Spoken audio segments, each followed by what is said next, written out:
gonna spread some information. Oh, making me happier.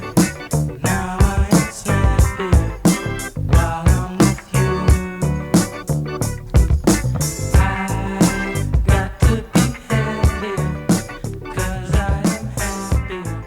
Shuggie Otis is an American soul and R&B artist whose career started in the 1960s. He released 3 albums in the 70s and one in 2018.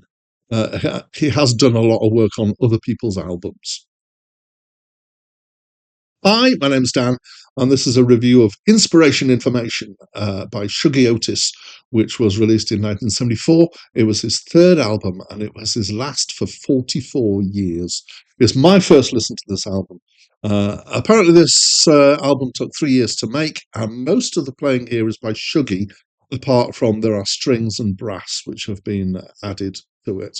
And unusually for 1974, it has quite a strong reliance on drum machines, or a particular drum machine. So I would describe this as a mixture of slightly funky soul and lounge-like instrumentals, most of which are later in the album.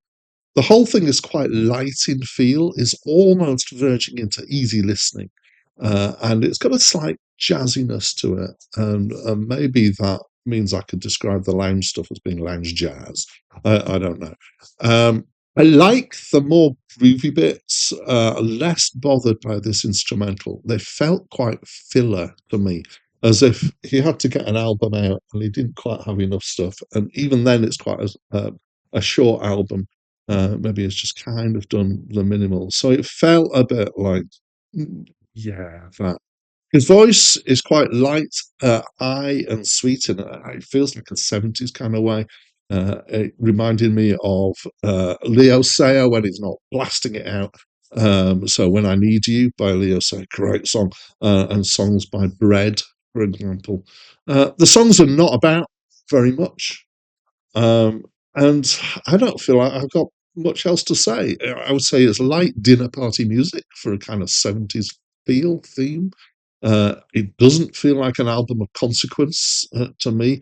And as I say, it feels like maybe there was a bit of a stretch to get enough of an album out here to get released. So I got mild enjoyment on this album, but not hugely impressed. But that's what I think. And as always, I'd love to know what you think. Can you let me know, please, by leaving me a comment? Please talk to me. But that's it from me for now.